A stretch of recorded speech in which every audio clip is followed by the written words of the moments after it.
ज्ञानतिमिरान्धस्य ज्ञानञ्जनशलाकया चक्षुरुन्मिलितं येन तस्मै श्रीगुरुवे नमः। नमो विष्णुपादाय कृष्णपृष्ठाय भूतले श्रीमते भक्तिवेदान्तस्वामिन्निति नामिने। नमस्ते सारस्वते देवे गौरवाणी प्रचारिणे निर्विशेषशून्यवादी पाश्चात्यदेशतारिणे। जय श्री कृष्ण चैतन्य प्रभु नित्यानंद श्री अद्वैत गदाधर शिवासादि गौर भक्त वृंद। हरे कृष्णा कृष्णा कृष्णा हरे हरे, हरे राम राम राम हरे हरे। हरे कृष्णा। तो आप सभी भक्तों का हार्दिक स्वागत है आज के भगवद गीता के चर्चा में। हम लोग चर्चा कर रहे हैं श्रीमद् भगवद गीता चैप्टर 2, दूसरा अध्याय, श्लोक संख्या 50।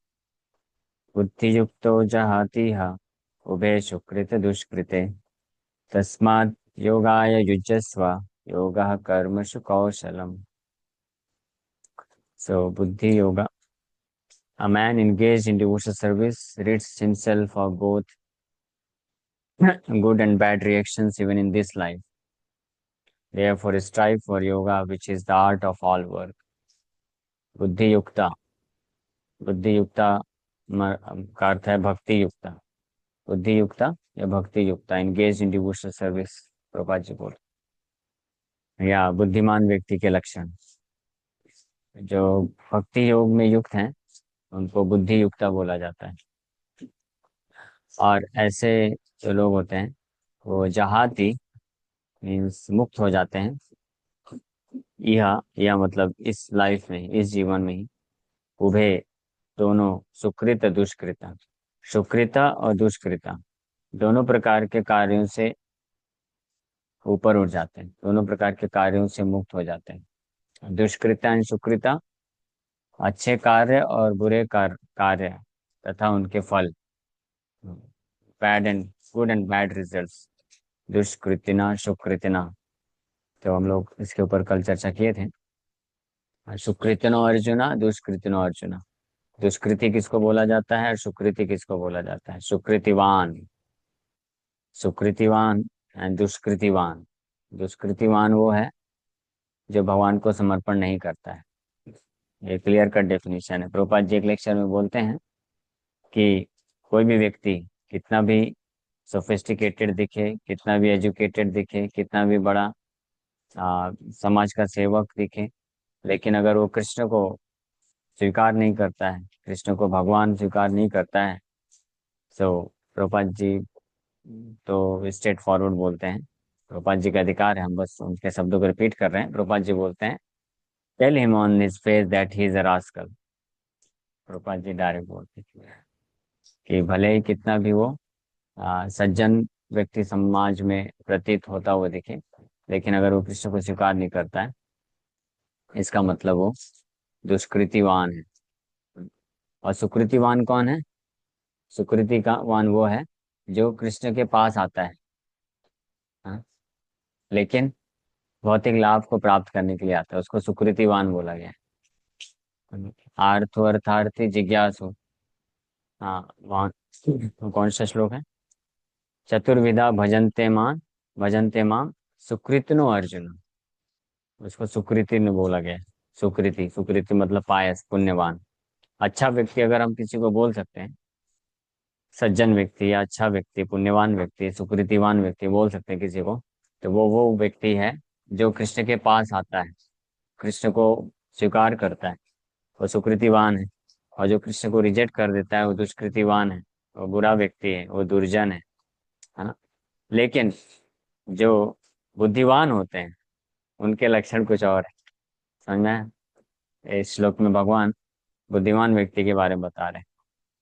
7वें अध्याय में भगवान सुकृतिवान और दुष्कृतिवान व्यक्ति के बारे में बताए, और इस श्लोक में अब बुद्धिमान व्यक्ति के बारे में बता रहे हैं। तो बुद्धिमान व्यक्ति वो है जो सुकृतिवान और दुष्कृतिवान दोनों के ऊपर है। हाँ, ना तो सुकृतिवान है न दुष्कृतिवान है, दोनों से के ऊपर उठ गया। मतलब कि ऐसा व्यक्ति जो ना तो भगवान को रिजेक्ट करता है और ना ही भगवान के पास जाता है भगवान से कुछ भौतिक कामना रखने हो। हाँ, उसको बुद्धिमान बोलते हैं। और ऐसा व्यक्ति वास्तविक रूप में बुद्धि युक्ता है। वास्तविक रूप में ऐसा व्यक्ति जो है बहुत बुद्धि युक्ता या बुद्धि भक्ति युक्ता है, भक्ति में है। वो व्यक्ति भक्ति कर रहा है। तो भगवान अर्जुन को ये आदेश दे रहे हैं या इंस्ट्रक्शन दे रहे हैं या समझा रहे हैं, जो भी आप समझिए। भगवान का इंस्ट्रक्शन समझिए, आदेश समझिए, या भगवान का समझाने का प्रयास कर रहे हैं। तस्मात, तस्मात के द्वारा, तस्मात योगाय युज्यस्वा। इसलिए अर्जुन, तस्मात मतलब इसलिए अर्जुन, आपको बुद्धि युक्ता बनना चाहिए, बुद्धिमान बुद्धिमान बनना चाहिए। दुष्कृतिवान और सुकृतिवान ये दोनों ही छोड़ करके बुद्धिमान बनना चाहिए। तस्मात योगाय, योगाय युज्यस्वा। योग के लिए अपने आप को समर्पित करो। कौन से योग के लिए? बुद्धि योग के लिए, भक्ति योग के लिए अपने आप को समर्पित करो। क्योंकि इस प्रकार का जो योगा है, योगा कर्मसु कौशलम, इस प्रकार का जो योगा है, किस प्रकार का योगा?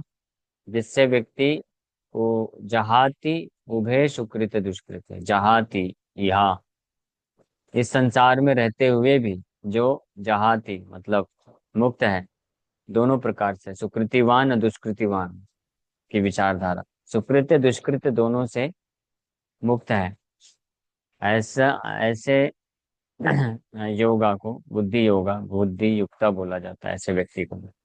और इस प्रकार के योगा में अपने आप को अर्जुन लगाओ आप।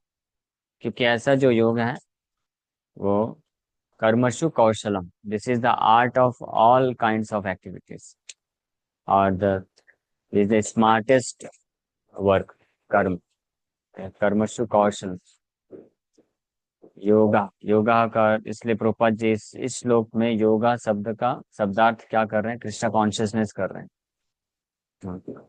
योगा शब्द का ट्रांसलेशन, शब्दार्थ प्रभुपाद जी लिख रहे हैं कृष्णा कॉन्शियसनेस। ये बड़े बड़े संस्कृत स्कॉलर भी इसमें भ्रमित हो जाएंगे कि योगा मतलब कृष्णा कॉन्शियसनेस कहाँ से आ गया। क्योंकि इस श्लोक में भावार्थ को प्रभुपाद जी पकड़ रहे हैं, इस श्लोक के भाव पर।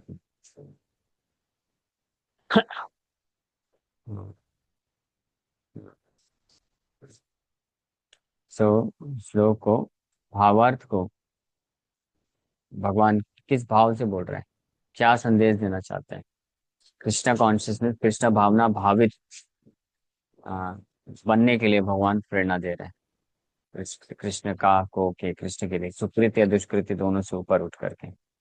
इसलिए ये श्लोक जो है, बुद्धि युक्तो जहाति हा उभे सुकृत दुष्कृते तस्माद् योगाय युज्यस्व योगः कर्मसु कौशलम। सो बुद्धि युक्ता, जो वास्तविक रूप में बुद्धि युक्त है या भक्ति युक्त है, वो सुकृत और दुष्कृत दोनों के ऊपर उठना चाहिए। जहाती मतलब वंश, he has to get rid of, otherwise he cannot be accepted as बुद्धि युक्ता। और इस प्रकार के योग को करने के लिए भगवान हमको आदेश दे रहे हैं, ऐसे योग को करने के लिए जिसमें हम पूर्ण रूप से कृष्ण भावना भावित हो सके। और इस प्रकार का योग जो है कर्मसु कौशलम, समस्त प्रकार के कर्मों का आर्ट है, कल्मिनेशन। हाँ, which is the art of all work, इसलिए यहाँ पे लिख रहे हैं Prabhupada ji. Therefore strive for yoga, तस्मात योगाय युज्यस्व का अर्थ है therefore strive for yoga, इस प्रकार के योग के लिए तत्पर रहो, बुद्धि युक्त होने के लिए तत्पर हो जाओ। केवल सुकृतिवान बनने के लिए तत्पर मत रहो। बुद्धि युक्ता यानी सुकृतिवान और दुष्कृतिवान दोनों से अपने आप को मुक्त करके कृष्ण कॉन्शियस, कृष्ण भावना भावित होने के लिए युक्त हो जाओ। कृष्ण भावना भावित होने के लिए मतलब कृष्ण को के प्रति प्रेम को विकसित करने के लिए, कृष्ण के प्रति समर्पण विकसित करने के लिए, शरणागति के भाव को विकसित करने के लिए, इस प्रकार के योगा के लिए स्ट्राइव करो, अपने आप को लगाओ। So, since time immemorial, each living entity has accumulated the various reactions of his good and bad work. अनगिनत असीमित समय से, टाइम इमेमोरियल मतलब बहुत ही पुरातन समय से हर जीवात्मा अपने अनेकों प्रकार के सुकृत और दुष्कृत कार्यों के फल को एकत्रित करके बैठा हुआ है ना? As such, he is continuously ignorant of his real constitutional position. और इसीलिए अपने वास्तविक स्थिति के बारे में अनभिज्ञ है, इग्नोरेंट है, जानता नहीं है। तो सुकृतिवान होने से भी, पुण्यवान या सुकृतिवान होने से भी उसको अच्छा फल जब एकत्रित करके रखा है, और दुष्कृतिवान या पापी होने के कारण, पाप करने के कारण, दुष्कृत करने के कारण जो बुरा फल एकत्रित करके रखा है, ये दोनों के कारण ही वो एक परत जम जाती है चेतना में। उसकी चेतना को, वास्तविक चेतना को क्या कर लेती है? कवर कर लेती है। तो वास्तविक चेतना जो कृष्णा भावना भावित चेतना है, उसको कवर कर लेती है, इसलिए वो अपनी वास्तविक स्थिति के बारे में अनभिज्ञ रहता है, उसको पता नहीं रहता। So one's ignorance can be removed by the instruction of the Bhagavad Gita, which teaches one to surrender unto Lord Shri Krishna in all respects and become liberated from the chained victimization of action and reaction, birth after birth. लेकिन इस प्रकार का जो अज्ञानता है, किस प्रकार का अज्ञानता, यह अज्ञानता किस कारण विकसित हुई है? ये दो कार्य करने से, पाप और पुण्य, अनेकों प्रकार के पाप और अनेकों प्रकार के सुकृत पुण्य कर्म करने के जो फल को एकत्रित करके रखा है व्यक्ति।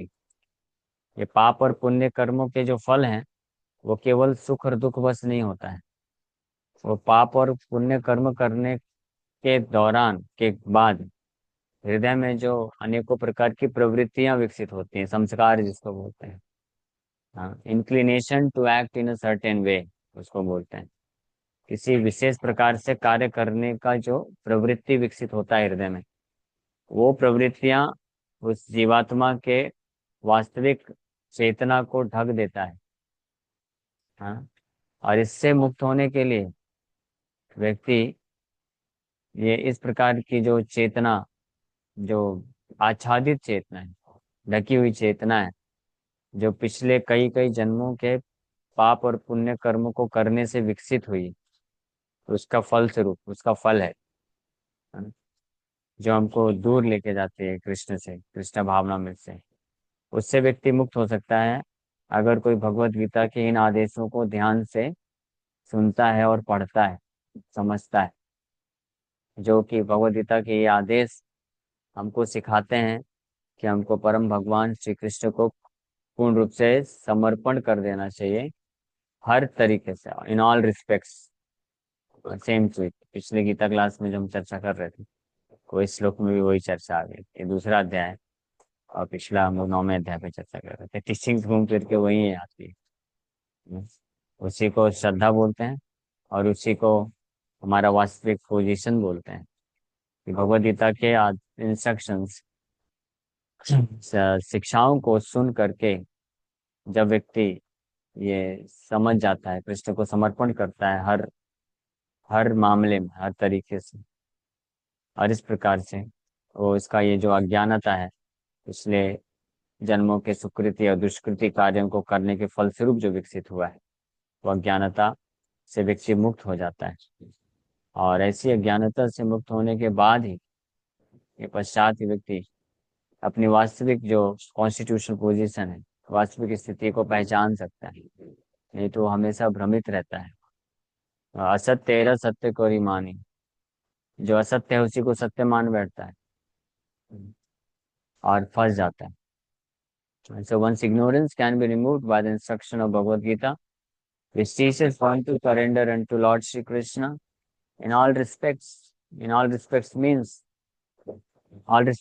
all respect. Physically, mentally, emotionally, intellectually, financially, heartily, devotionally, dedicatedly, जितने भी ली है सब लगा दो, वो है ऑल रिस्पेक्ट बोलते हैं. End of course spiritually means at the level of soul. Materially means so many illy, physically, emotionally, mentally, intellectually, financially, ये सारे एली, इसको बोलते हैं all respects. So this is the instruction of Bhagavad Gita. Bhagavad Gita का यही शिक्षा है. तो ऐसा भक्त या ऐसा व्यक्ति जो इस रियलाइजेशन पे नहीं पहुंचता है, तो his teaching, his reading, studying और teaching of Bhagavad Gita is of no use. उसका कोई अर्थ नहीं. अगर इस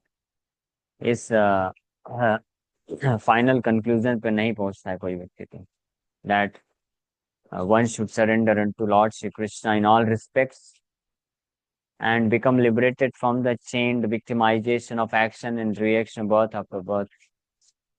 ये chained victimization बोला गया है, chain reaction बोलते हैं इसको. It's one after another, एक के बाद एक कोई एक्शन, कोई कार्य किया, उसका रिएक्शन जो है वो इस भौतिक संसार में कोई कार्य करने का जो रिएक्शन होता है, that reaction becomes further cause of another action. हाँ, इसको बोलते हैं चेन्ड विक्टिमाइजेशन. समझना है? ये चेन्ड विक्टिमाइजेशन कर कि कोई कार्य करने से मात्र केवल फल बस नहीं मिलता है, सुख या दुख, वो तो उसका बाई प्रोडक्ट है. दैट इज, वो बाई प्रोडक्ट रिजल्ट है. To get some result in terms of happiness and distress, material happiness and distress. That is the byproduct of the result. But main result is what? Main result क्या मिलता है? वो उसको अन्य प्रकार के और कर्म करने का जो संस्कार हृदय में जनरेट होता है, इंक्लिनेशन, वो प्रॉब्लम दुखदाई. तो जितने अनेकों प्रकार के जो चीजें हैं ना, कार्य हैं धार्मिक, वो व्यक्ति को बाई प्रोडक्ट ऑफ रिजल्ट से मुक्त कर सकते हैं. जैसे किसी व्यक्ति ने पाप किया, हाँ, कोई पाप करता है, नशा किया, इलिसिट सेक्स किया और गैम्बलिंग किया, मीट ईटिंग किया, तो इसका फल एक मिलता है दुख. नरक में जो भी सजा मिलनी है वो सब मिलता है, पशु योनि में जाना है. हाँ, तो ये जो है मेन फल नहीं है, ये तो मिलता ही है. इसके साथ क्या होता है, जैसे उसने कोई पाप कर्म किया, तो उस पाप कर्म करने से उसकी चेतना कवर होती है, आच्छादित हो जाती है, और उस प्रकार के अन्य पाप कर्म करने के लिए उसके हृदय में प्रवृत्ति बनती है. प्रवृत्ति समझते हैं? इंक्लिनेशन, है ना. और उसको फिर वो नेचुरल लगता है, स्वाभाविक, उसका एक नेचर जनरेट होता है. और इससे क्या होता है, वो और पाप कर्म करने के लिए प्रेरित होता है. और इस प्रकार से वो इसको बोलते हैं चेन्ड विक्टिमाइजेशन. समझ रहे हैं ये कितना गहरा चीज है, कितनी बुरी तरह व्यक्ति फंसता है. तो जितने भी पाप कर्म करके जो ये सब धार्मिक कार्य करते हैं जिससे पाप के फल से मुक्त हो जाना है, उससे व्यक्ति जो है फल से मुक्त हो सकता है, वो जो दुख मिल रहा है उससे मुक्त हो सकता है, लेकिन उस पाप कर्म करने को प्रवृत्ति से मुक्त नहीं होता है. इसलिए व्यक्ति को कितना केयरफुल रहना चाहिए. उसी प्रकार से, इसीलिए वही कार्य है, भौतिक कार्य ही है, उसको पापमय तरीके से ना करके कोई पुण्यमय तरीके से करता है, तो फल अच्छा अच्छा दिखता है. लेकिन वो इंद्रिय भोग करने की जो प्रवृत्ति है वो हृदय में बनी की बनी रह जाती है. समस्या तो वही है ना. फिर वो इंद्रिय भोग करने की प्रवृत्ति जब तक रहेगी, तो कोई गारंटी नहीं है कि कभी वो पापमय तरीके से करेगा, कभी पुण्य तरीके से करेगा. हाँ, just like one who is hungry, भूख लगती है इसको, तो भूख को सेटिस्फाई करने के लिए उसके पास अगर फैसिलिटी है तो खरीद के खा सकता है, बना के खा सकता है. अगर फैसिलिटी नहीं है, भूख लगी है, तो वो चोरी करके खाएगा. समझ पा रहे हैं? तो इसलिए हंगर को सेटिस्फाई करने का ये तरीका नहीं है कि या तो आप चोरी करके खाओ या तो खरीद के खाओ। ये दोनों तरीका हंगर को सेटिस्फाई करने का नहीं है, क्योंकि फिर हंगर होगा, फिर भूख लगेगी। और जब फिर से भूख लगेगी तो आपके पास अगर नहीं है खाने के लिए, तो आप क्या करोगे? चोरी करोगे ही ना। समझ पा रहे हैं? परमानेंट सोल्यूशन क्या है? ऐसा कुछ सोल्यूशन होना चाहिए कि ये भौतिक चीज के लिए, भौतिक खाद्य पदार्थ के लिए भूख ही ना लगे। समझ पा रहे हैं? उसी प्रकार से डिजीज क्या है? सारे जीवात्मा के हृदय में हंगर फॉर सेंस एंजॉयमेंट, इंद्रियों को भोग करने का भूख लगी है तीव्रता से। हाँ, अगर वो पुण्यमय तरीके से मिल गया, पुण्य है उसके पास, तो अपने से अर्जन कर सकता है, तो उस तरीके से सेटिस्फाई करता है। और नहीं है तो पाप तरीके से करेगा। लेकिन जब तक ये इंद्र भोग करने की जो भूख है ये खत्म नहीं होती है, तो हमेशा रिस्क रहता है। कभी भी गई भैंस पानी में, कभी भी भैंस डूब सकती है। समझ पा रहे हैं? इसलिए कबू स्वर्ग कबू नरके, कभी स्वर्ग जाता है कभी नरक जाता है। ऐसा क्यों? इसी कारण से, क्योंकि प्रवृत्ति नष्ट नहीं हुई है। लेकिन इस श्लोक में भगवान बता रहे हैं कि अगर कोई भगवत गीता की शिक्षाओं को समझ जाता है और भगवान श्री कृष्ण को पूर्ण रूप से, हर तरीके से, इन ऑल रिस्पेक्ट्स सरेंडर कर देता है। हाँ, और कृष्ण के प्रति, कृष्ण के सेवा के लिए, कृष्ण को प्रेम करने की भूख अगर जागृत हो गई, कि भौतिक इंद्रिय भोग करने की भूख से व्यक्ति तब मुक्त हो सकता है। और तभी वास्तव में वो ये जो chained victimisation of action and reaction, इससे अपने आप को निकाल सकता है। हाँ, समझ पा रहे? ये बहुत, जीवात्मा की बहुत ही दयनीय स्थिति है, बहुत ही लाचार स्थिति, लाचार वाली स्थिति है। कैसे फंसे हुए हैं हम सब लोग, chained victimization, birth after birth. इसलिए Arjun is there for advice to act in Krishna consciousness, the purifying process of resultant action. ये जो कृष्ण, इसलिए अर्जुन को भगवान बोल रहे हैं योगा कर्मसु कौशलम, to act in Krishna consciousness, become Krishna conscious. Krishna भावना भावित हो जाइए, मतलब कृष्ण के प्रति भावना विकसित कर लीजिए। जो आसक्ति की भावना है, जो प्रेम करने की भावना है, जो किसी को कुछ सेवा करने की भावना है, किसी को समर्पण करने की भावना है, किसी को प्राप्त करने की भावना है, ये किसके लिए हो जाना चाहिए? कृष्ण के लिए जागृत कर लेना चाहिए। इसी को कृष्ण कॉन्शियसनेस बोलते हैं। और इसके माध्यम से ही हमारे ये जो दोनों पुण्य कर्म और पाप कर्म का जो रिजल्टेंट एक्शन, परिणाम है, दोनों प्रकार का परिणाम, सुख दुख, और वो पुण्य और पाप करने का जो प्रवृत्ति, उस दोनों से को शुद्ध कर सकता है। This is the only means. समझ पा रहे? इसलिए भगवान इस श्लोक में क्या बोल रहे हैं? बुद्धि युक्तो जहाति हा उभयसु कृत दुष्कृते, तस्माद् योगाय युज्यस्व योगः कर्मसु कौशलम। बुद्धि युक्त होने पे ही जहाति, जहाति मतलब व्यक्ति मुक्त हो सकता है, या इन दिस लाइफ, इस भौतिक संसार में, इस जीवन में रहते हुए भी सुकृत और दुष्कृत दोनों से मुक्त हो सकता है। इसलिए इस प्रकार के योगा में अपने आप को लगाओ। Don't just be a so bottle devotee. इस श्लोक का अगर हम सरल भाषा में उसको बोलें, तो भगवान बोल रहे हैं don't just be a so bottle devotee, दिखाने के लिए बस डिवोटी मत बन के रहो। यहाँ मैं भी हरे कृष्णा कर रहा हूँ, तिलक लगा रहा हूँ, कंठी माला पहना हुआ हूँ। तस्माद योगाय युज्यस्व, इस प्रकार की बुद्धि युक्त में अपने आप को लगाओ, जिसके बल पे ये संसार के पुण्य तरीके से, पुण्य कर्म और पाप कर्म, ये दोनों प्रकार के कर्म को करके इंद्रिय भोग प्राप्त करने की जो वासना है, इससे मुक्त हो जाओ। और एकमात्र कृष्ण भावनामृत, कृष्ण को ही अपने जीवन का लक्ष्य निर्धारित कर लो।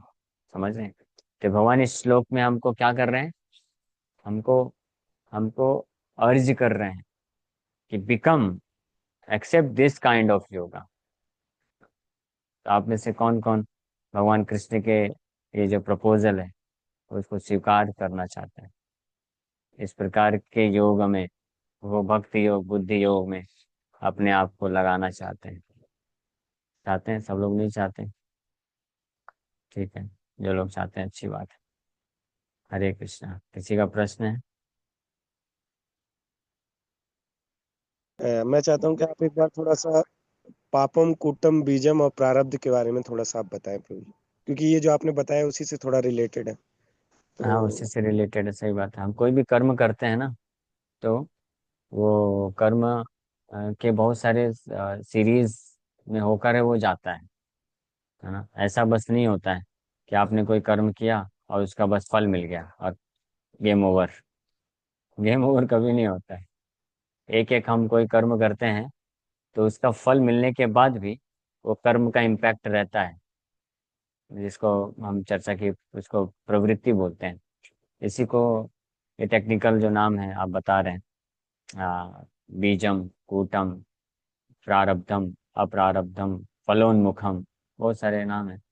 तो एग्जैक्ट भले मैं नहीं बता पाऊंगा एक एक टर्म का, लेकिन इसका मतलब ये है। बीजम का मतलब होता है कि आप जो जीवात्मा जब कोई पाप कर्म करता है या पुण्य कर्म करता है, ये तो पाप के लिए है, पापम कूटम बीजम फलोन्मुखम, उसी प्रकार से पुण्य के लिए भी अप्लाई होता है।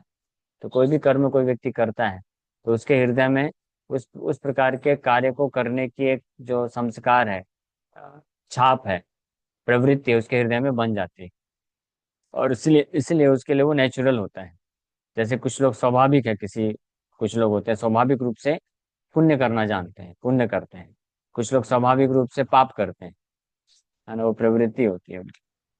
लेकिन ये दोनों उभय, सुकृत दुष्कृत, दोनों से जो मुक्त होता है, उसका वास्तविक जो स्वभाव है कि स्वाभाविक रूप से कृष्ण को समर्पण करना, कृष्ण को प्रेम करना, कृष्ण को केंद्र में रखना, कृष्ण के लिए शरणागति करना, कृष्ण को प्रेम करना, ये स्वाभाविक रूप से फिर उसको आता है। और जब तक नहीं है, जब तक सुकृत दुष्कृत में फंसा रहता है, ये जो चेन रिएक्शन है, जिसका हृदय कूटम बीजम पापम फलोन्मुखम ये सबसे मुक्त नहीं है। तो बीजम का अर्थ होता है सीड के रूप में, उसके जो कर्म है, पाप कर्म के फल संचित हैं अभी, सीड के रूप में, बीज के रूप में, जो जो जो किसी जन्म में जा करके फलोन्मुखा होंगे, यानी फल उत्पत्ति करने के लिए अंकुरित होना चालू करेंगे। और जब वो वृक्ष धारण कर लेते हैं और उसमें से फल आने लग जाता है, फलोन्मुखा मतलब कि फल को देने के लिए अब रेडी है। हाँ। और जब फल मिलने लग जाए उसको प्रारब्धम बोलते हैं, प्रारब्ध हो गया। जैसे अभी हमारा ये जो शरीर हमारे पास जो भी है, इस जीवन में हमारे ये शरीर, हमारे पास जो सुख सुविधा है या दुख है जो भी है, ये प्रारब्ध है। मतलब ये ऑलरेडी मैच्योर हो गया, मैच्योर फ्रूट है, इसको आप चेंज नहीं कर सकते। हाँ, इसको हर व्यक्ति को इसको लेना ही पड़ेगा, स्वीकार करना ही पड़ता है। हाँ, इसी को जैसे साधारण भाषा में बोलते हैं, भाग्य में जो लिखा है वो तो लेना ही पड़ता है। तो वो जो बोलते हैं भाग्य में जो लिखा है लेना पड़ता है इस जीवन में, वो प्रारब्ध है। मतलब ऑलरेडी डेस्टाइंड है, वो हो गया, पक गया, फल पक गया। अब आप उसको बैकवर्ड में नहीं लेके जा सकते, है ना। लेकिन बीज के रूप में और भी हैं जो इस जन्म में नहीं है, अगले आने वाले कई हजारों जन्म का हमारे पास बीज हम लेके बैठे हुए हैं। और कूटम का अर्थ होता है वो और बीज बनाने के लिए जो कर्म करने की जो प्रवृत्ति है उसको कूटम बोलते हैं, यानी डिजायर साइमल्टेनियसली। तो वो डिजायर रहती है तो व्यक्ति वैसा कर्म करता है, और फिर कर्म करके बीज के रूप में उसके अकाउंट में संचित होता रहता है, स्टोर होता रहता है। फिर आने वाले जन्मों में फिर वो वापस से फलोन्मुखा, वो फल देने के लिए तैयार होता है, और फिर वही प्रारब्ध बन जाता है, बन जाता है। तो इस प्रकार से कूटम बीजम फलोन्मुखम प्रारब्धम, प्रारब्ध बोला जाता है। और जितने भी प्रकार के अन्य जितने भी धर्म के कार्य है ना, तीर्थ भ्रमण, अनेकों प्रकार के जल में स्नान करना, यज्ञ करना, व्रत करना, तपस्या करना, ये केवल और केवल जो फल है उससे आपको मुक्त कर सकता है, आने वाले जो फल सुख या दुख मिलने वाला है किसी कर्म को करने के कारण। लेकिन ये कूटम, कूटम मतलब जो संचित इच्छाएं हैं, प्रवृत्ति, हंगर जिसको मैं बोल रहा था, हंगर, उसको नहीं मिटा सकता है। क्योंकि वो जो हंगर है, तृष्णा जिसको बोलते हैं, तृष्णा फॉर सेंस एंजॉयमेंट, इंद्रिय भोग करने की जो प्रवृत्ति है, पाप या पुण्य के तरीके से जो संचित हुई है, जो पुण्य करता है तो वो पुण्य पुण्य कर्म करने के तरीके से इंद्रिय भोग करने की उसके अंदर प्रवृत्ति होती है, और जो पाप करता है तो पाप कर्म करने के तरीके से उसके अंदर इंद्रिय भोग करने की प्रवृत्ति है। दोनों में कोई अंतर नहीं है, दोनों सेम ही चीज है, हंगर फॉर सेंस एंजॉयमेंट। और कब स्विच कर जाए कोई भरोसा नहीं है, क्योंकि पाप पुण्य कर्म करके करने से अपॉर्चुनिटी नहीं मिलेगा, तो फिर पाप कर्म करके भी कर सकता है व्यक्ति। इसलिए ब्राह्मण होके भी किसी का डिग्रेडेशन हो सकता है, जैसे अजामिल का हुआ था। अजामिल पूर्व जन्मों के पुण्य सुकृति के कारण ब्राह्मण परिवार में जन्म लिया, लेकिन देखिए एक छोटा सा इंसिडेंट हुआ उसके साथ, और पाप कर्म करने में वही प्रवृत्ति, भोग करने की प्रवृत्ति पाप कर्म करने में उसको प्रवृत्त कर दी। हाँ, इसलिए भौतिक संसार का जो सतोगुण है वो भी डेंजरस है, कभी भी रजोगुण तमोगुण में लेके जा सकता है। इसलिए तीनों से ऊपर उठना चाहिए, सतोगुण रजोगुण तमोगुण। तो ये जो प्रवृत्ति है, भूख है, जब तक ये भूख को हम चेंज नहीं करेंगे, कृष्ण के लिए भूख जब तक विकसित नहीं होगी, there is no other option, कोई ऑप्शन नहीं है। कितना भी हाथ पैर मार ले, कितना भी तपस्या कर ले, ऋषि मुनि महान ऋषि कुछ भी बन जाए, इतिहास में से एग्जाम्पल है, महान से महान ऋषि का भी फॉल डाउन हुआ है, पतन हुआ है। ये प्रूव करता है कि जब तक कृष्ण के प्रति शुद्ध प्रेम की भूख जागृत नहीं होती है, प्रवृत्ति to inclination to love and serve and dedicate one self towards Krishna, जब तक ये जनरेट नहीं होता है, तब तक हमेशा चांस रहता है व्यक्ति का इस संसार के पुण्य या पाप को करने में लगने के लिए, और दोनों ही बंधन का कारण बनता है। समझ पाएगा? इसलिए भगवान इस श्लोक में क्या बोल रहे हैं, बुद्धि युक्तो जहाँ तिहा उभय सुकृत दुष्कृत तस्माद योगाय। इस प्रकार के योग, इस प्रकार के भक्ति योग में जुड़ो अर्जुन। ये संसार के तथाकथित पुण्य कर्म और पाप कर्म, ये सब के चक्कर में मत फंसो। ठीक है? और कोई हरे प्रश्न है? कृष्णा प्रभु जी। प्रभु जी, ये ऋषि मुनि लोग भगवत गीता नहीं पढ़ते थे हैं? पढ़ते थे, लेकिन प्रभुपाद जी जैसे आचार्य शायद नहीं रहे होंगे जो समझा सके या लगा सके सेवन।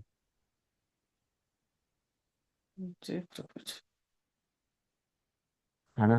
आचार्यवान पुरुषो वेदा, भगवत गीता पढ़ के भी कोई समझ नहीं सकता है।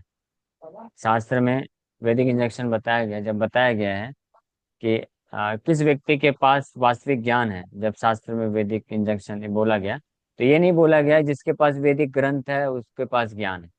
ये नहीं बोला गया जो द्विवेदी है, त्रिवेदी है, चतुर्वेदी। ये सरनेम नहीं बोल रहा हूँ मैं। द्विवेदी मतलब जो दो वेदों को अच्छे से पढ़ा हुआ है, त्रिवेदी मतलब जो तीन वेदों को अच्छे से पढ़ा हुआ है, चतुर्वेदी मतलब चारों वेदों को जो महारत पढ़ के रखा हुआ है, ऐसे व्यक्ति के पास ज्ञान रहेगा, ये भी सही नहीं बोला गया है। क्या बोला गया है? आचार्यवान पुरुषो वेदा, means one who has an acharya, उसी के पास ज्ञान। जिसके पास प्रामाणिक आचार्य हैं, शुद्ध वैष्णव आचार्य हैं, उसके पास ही वास्तव में ज्ञान है, और वही भगवद गीता के ज्ञान को समझ सकता है और उस पर एक्ट कर सकता है। नहीं तो भगवद गीता पढ़ने के बाद भी अनेकों प्रकार के बकवास करेगा। आज के संसार में वही हो रहा है ना, भगवद गीता पढ़ रहा है और फिर बोलता है कृष्ण नहीं है, कृष्ण का स्वरूप नहीं है, कृष्ण को समर्पण नहीं करना चाहिए, अपना कर्म करो, कर्तव्य करो, अच्छे कार्य करो, किसी को दुख मत दो। यह है भगवद गीता का निष्कर्ष। भगवद गीता में भगवान श्री कृष्ण साफ साफ बोलते हैं कि अन्य सारे धर्मों को त्याग करके एकमात्र मेरा शरण लो, मेरा चिंतन करो, हमेशा मेरा भजन करो, पूजा करो, सेवा करो, मुझे प्रेम करो। ये बोलते हैं ना कृष्ण। तो सिंपल सी बात है, बच्चा भी समझ जाएगा, लेकिन उस बच्चे को समझाने के लिए कोई वैष्णव आचार्य होगा तो समझ पाएगा, नहीं है तो बूढ़ा भी नहीं समझ पाएगा। एक फैक्ट है।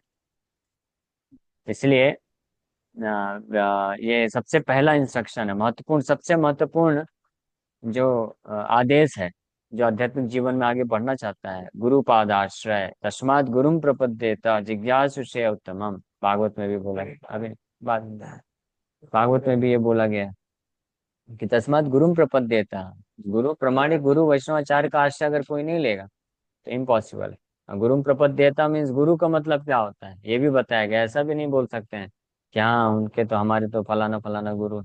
गुरु कौन है ये भी बताया गया है। हाँ, ब्रह्म निष्ठा शाब्दे परे च निष्णातम, और ब्रह्मणि च उपसमाश्रयम। शाब्दे परे च निष्णातम मतलब, शाब्दे मतलब वैदिक ज्ञान, वैदिक ज्ञान के निष्कर्ष को भली भांति जानता है, और न केवल जानता है बल्कि ब्रह्मणि उपसमाश्रयम, परम ब्रह्म कृष्ण के चरण कमलों में पूर्ण रूप से आश्रित है, वो शुद्ध भक्त है, प्रेमी भक्त है कृष्ण का। और केवल ऐसा वैष्णव गुरु जो है वास्तविक रूप में हमको कृष्ण की शरणागति प्रदान कर सकता है, वो उस प्रकार का ट्रेनिंग दे सकता है। ठीक है, क्लियर है? और कोई प्रश्न? हरे हरे कृष्ण प्रभु जी। हरे कृष्ण प्रभु जी। हरे कृष्ण। प्रभु जी, जो आपने बताया चेंज विक्टिमाइजेशन जो बतलाया, तो हाँ, इसका डिस्क्रिप्शन तो ठीक है, समझ में आ गया। इसका वन लाइन आंसर क्या है? इसका वन लाइन डेफिनेशन क्या है? केवल one line. One line definition ये बोल सकते हैं कि हम कोई जी कर्म करते हैं ना, तो जी वो कर्म आगे और अन्य भौतिक कर्मों को करने के लिए कारण बन जाता है, इसलिए इससे चेन रिएक्शन चालू हो जाती है, उससे फिर व्यक्ति जी निकल नहीं पाता है।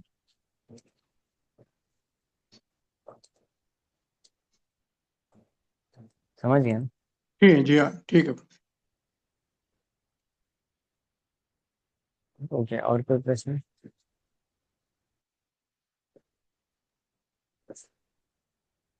ओके, हरे कृष्ण। हरे कृष्ण।